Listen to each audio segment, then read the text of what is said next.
What's good, y'all? It's your boy Tony the Savant back with another one. Hope everybody's having a great day out there. Good morning, good afternoon, good night to everybody, depending on when you pull up to this video. Let's get right into it, man. I want to talk about this young man.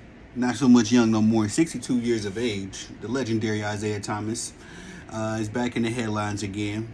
But hold on, let me do. Shout out to my boy Jeezy, that's the manager. Shout out to my cousin Hawk. She's been supporting since day one. I love that, and I love you, G. Hawk also operates and manages my Facebook group, Tony the Savant.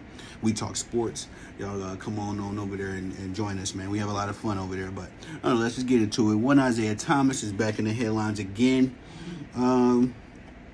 I just want to throw this out there. This is going to probably be one of my more biased videos. Y'all know me, man. I'm, Chicago, South Side, 90s baby. You don't know my story, then got to watch one of the previous videos. But Michael Jordan was essentially, you know what I mean? I was raised on Michael Jordan, the Chicago Bulls. So Isaiah Thomas, for me, over the years, as legendary as he is, as renowned as he is, has always been a little annoying to me. You know what I mean? And I didn't start watching basketball, I say until about 92. You know what I mean? That was around the time I was probably about 4 or 5 years old. So that was about the time I really started watching sports hardcore, not to memorize, but just understanding that, oh, okay, my dad likes the red team, that kind of stuff. And so over the years, for me personally, as far as me just being raised in Chicago, raised on the Bulls, raised on Michael Jordan, I don't have the same unanimous opinion about Isaiah Thomas as everybody else. I find the man a little repugnant, actually, because Isaiah Thomas has seemed to be stuck in time. You know what I mean? You ever met one of those old folks that just was stuck in a particular time? You know what I mean? It's just like, we understand, we understand the circumstances, all that good stuff. But brother, you got to move on. You have to move on, because all he ever talks about is Michael Jordan, crying to the referees, or we were the only team that beat Larry, Magic, and Michael. He cries about being left off the dream team. It's about the same these are about the same 3 or 4 arguments that keep Isaiah Thomas in the news. You know what I mean? And the 2 championship runs. Technically, you can give them that year before they made it to the finals as well. So, a couple finals runs, a couple championships.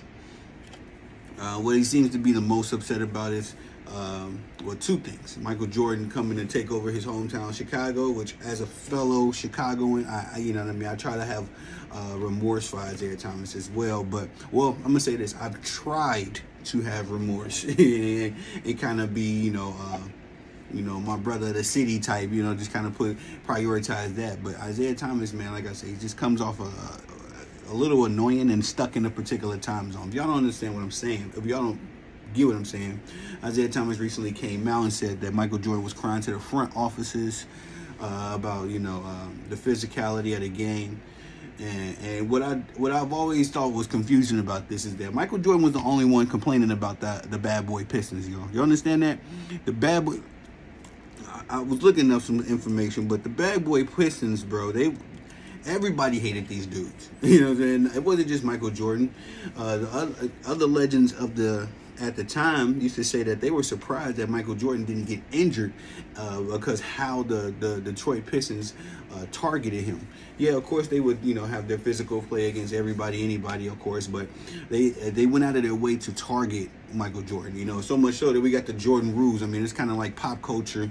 Yeah, it's kind of something that we laugh at now, but in the heat of the moment at that time, that was a real thing, and basically it was try to injure Michael Jordan. You know what I'm saying? You just called it something else, but Michael Jordan wasn't the only legend at the time that complained about the bad boy Pistons. Many of them, many other legends thought that they were bad for the game. Michael Jordan even said that, as much as he couldn't stand Isaiah Thomas and all that kind of stuff, and all the stuff that they did, he still respected Isaiah Thomas's game. But he thought that the Pistons was bad for basketball. He thought they were bad champions. I wouldn't go as far as to say that, it's me being a Chicagoan, raised on Jordan. Like I said, I wouldn't go as far as to say that the Pistons were bad champions or bad for basketball. But I will say that they targeted Michael Jordan more recklessly than they did anybody else. You know what I mean? It was just understood that Michael Jordan was on a different level. And maybe perhaps in their minds, in their locker room, they felt like, we can't beat this dude one-on-one, so let's just try to injure him. And we've heard many athletes utilize that strategy. Most notably, Jalen Rose, when he talked about, putting his foot under Kobe Bryant. Kobe Bryant went out for a jump shot. And while he's in the air, Jalen Rose purposely puts his foot under Kobe Bryant's foot, and that way, it's an easy way to sustain an injury for an athlete. I'm sorry, y'all. I need some coffee, man. It's been all day today. I've been working, trying to push out this stuff for y'all. But nonetheless, anyway, I just got word of this, and I was like, oh, no, we got to fire up the camera, man. I got to talk about this because I let Isaiah Thomas, I gave him a lot of leeway over the years. I kind of let it go, but he has not. Isaiah Thomas is 62 years old, y'all. He is not enjoying, I'm going to say it like this, he should be enjoying his time as an NBA legend. He shouldn't be concerned about Michael Jordan. He shouldn't be concerned about 1990, 1991, or whatever. You know what I mean? That time has come, gone, and has been passed for 30 years. And Isaiah Thomas, like I say, has been hung up on 3 or 4 things that's just keeping him in the media. But I say the one thing that keeps Isaiah Thomas relevant, the only reason why I'm making this video is because of one Michael Jordan. You know what I mean? We are only interested in his stories as much as they involve Michael Jordan, because I think that's why he doesn't talk about the other stretches of his career. I mean, he's a 12-time NBA All-Star. You know what I mean? So at least 12 seasons in the league, and he doesn't talk about any other. I don't know much about Isaiah Thomas before the championship runs.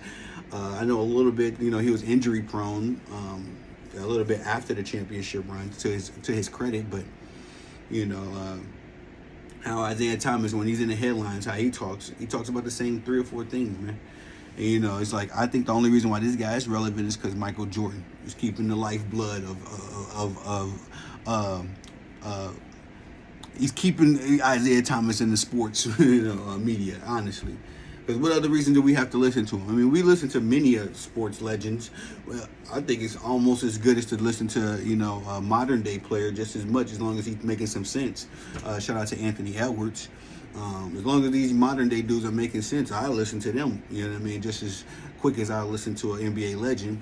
I think Isaiah Thomas is just, I don't see what keeps him in the limelight outside of him being one of the best to lace him up. I mean, but we can go down a list of at least, we just got the top 75, the top 75 list.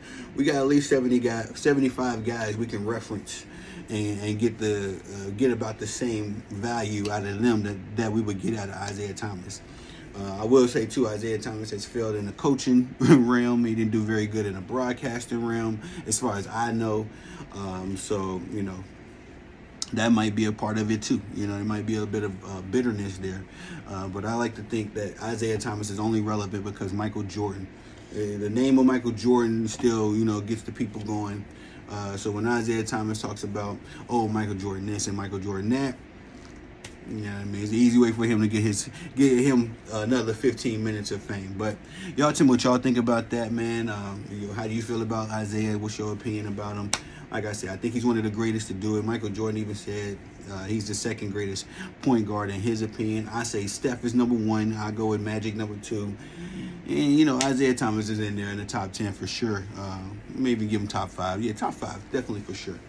I like Isaiah Thomas's game. I don't really just understand what he's so bitter about. He's acting like he's only played 3 years. Those 2 years that he, 2, 3, 4 years that he had to go up against Michael Jordan, that was his career. Nothing else mattered before, nothing else mattered after. So I just think it's a bit overblown. But y'all tell me what y'all think about it in the comment section. I appreciate the love, the growth. Please like, subscribe, comment, share, hit the notification bell so you can be notified when I'm dropping content on this channel. Your boy finna go take a nap, and I'll be right back to work, man. Y'all appreciate y'all. Just a nap and coffee and right back at it. Hey, I'm not a player, I'm not a coach. I'm a savant. Y'all be blessed.